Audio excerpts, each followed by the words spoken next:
buenas tardes, amables oyentes, nuevamente aquí en su programa Punto de Encuentro, un espacio dirigido para la juventud de todo el país. Hoy en nuestro programa tenemos un invitado especial con quien conversaremos sobre la presentación de su segundo libro, Un gol para la Mona Lisa. Se trata del joven escritor Arturo Valverde. Más adelante tendremos un contacto desde París, Francia, con Pati Araujo, con quien vamos a comentar sobre las elecciones que se vienen produciendo en los Estados Unidos para elegir al nuevo presidente norteamericano y las repercusiones en Europa, así como las medidas que se están implementando para poder enfrentar esta crisis económica. Muy bien, son las 4 de la tarde con 3 minutos. Damos las muy buenas tardes a Arturo Valverde. Buenas tardes, Arturo. Buenas tardes, David. ¿Cómo están?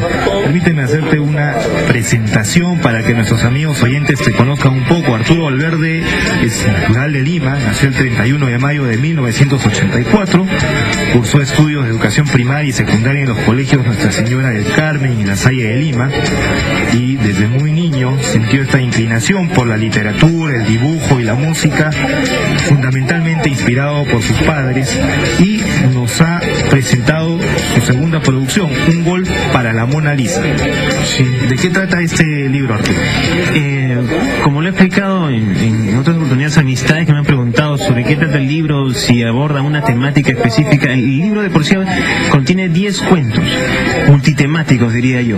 No, ustedes pueden encontrar ahí un cuento quizás de corte amoroso, por ahí un cuento de estilo policíaco, de detectives, un cuento un poco también un cuento de tipo anécdota, digamos, un anecdotario, que es justamente El gol para la Mona Lisa, que es el cuento que hace de título a todo el libro, ¿no? Un gol para la Mona Lisa, ¿no?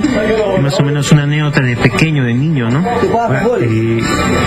Leía la información que se nos remitió a todos los medios de comunicación, y precisamente el interés del programa por promocionar esta obra fue un poco que tu inspiración del libro fue basada en tus vivencias de niño, cuando recurrías a la casa de tu abuela en las vacaciones. Sí, exactamente. Me parece algo maravilloso, algo muy hermoso de rescatar las enseñanzas e historias de nuestros abuelos, y no solamente por los usos y costumbres de antaño, sino también por rescatar esos valores que quizás están un poquito olvidados, ¿no?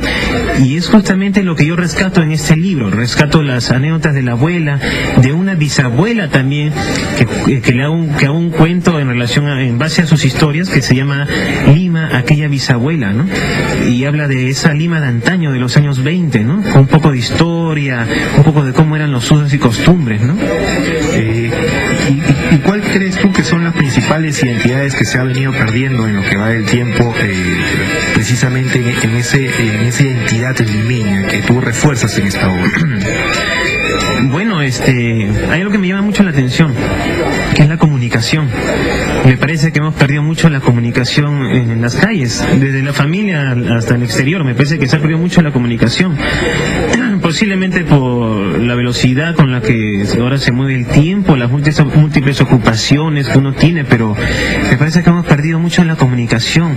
La gente ya no se habla, no se saluda en los carros, la gente ya no habla en las esquinas. Hemos perdido mucho de eso, y quizás parte de eso se deba a que la gente no tiene el hábito de la lectura, tal vez. Coincido plenamente con lo que señalas, Arturo, porque es poco lo que se ve conversar en familia, que se está almorzando viendo la televisión, o se amanece leyendo el diario, o el internet. Entonces hay hasta sí, como que un poco como lo que los medios, la electrónica, la informática ha absorbido un poco a la gente, ¿no? Los niños ahora como que se educan frente al televisor, frente a la computadora, ¿no?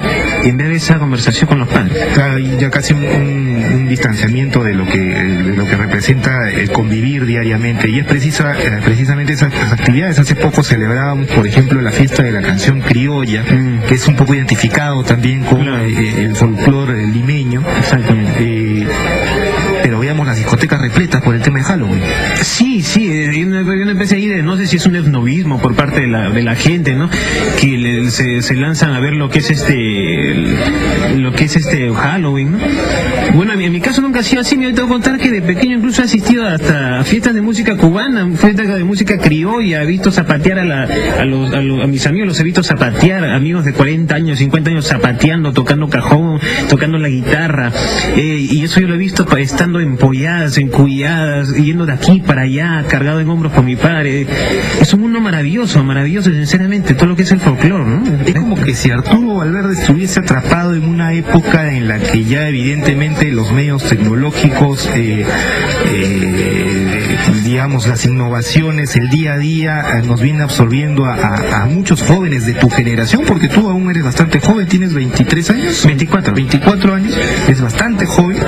Y dicho sea de paso, este producto, esta obra que nos viene a presentar Arturo, que es un gol para la Mona Lisa, no es precisamente el primero, sino es el segundo, y nos ha traído aquí la presentación del primero, que es un libro Haciendo Cuentos. Haciendo Cuentos fue la primera obra que publiqué en el año 2004. Tuvo una gran aceptación por parte del público, lo cual yo les agradezco mucho, y es justamente por ello también que se lanza un gol para la Mona Lisa, ¿no? Que rescata un trabajo de 3 años, un trabajo literario de 3 años, ¿no? Ahora, revisando este libro de Haciendo Cuentos de Arturo Valverde, nos damos con una grata sorpresa en lo que representa el prólogo del mismo. A tus 19 años, el prólogo del libro Haciendo Cuentos fue realizado por el actual presidente de la República, el doctor Alan García Pérez. Es decir, él revisó el material, lo creyó de muy buena calidad y sin duda no podemos cuestionarlo, porque quienes lo hemos leído y se los recomiendo a amables oyentes.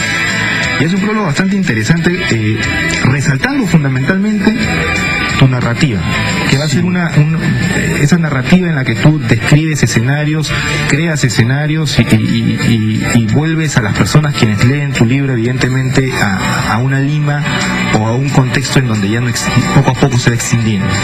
El presidente Alan García ha sido muy generoso, sinceramente, al creer en este primer libro y en mi obra, Haciendo Cuentos, en un gol para la Mona Lisa.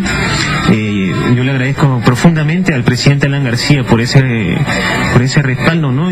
Yo lo que rescato mucho allí fue el respaldo, no solamente en este caso particular a este libro, ¿no?, que es un modesto aporte a la cultura, sino también el aporte también el apoyo a la juventud, ¿no? Esta es una muestra de que se brinda un apoyo a los jóvenes, ¿no? Ahora, dicho sea de paso, este primer producto fue netamente una inversión tuya, o sea, no es que aquí hubo un auspicio.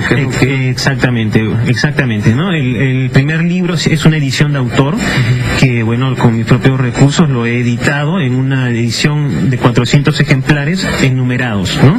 Enumerados.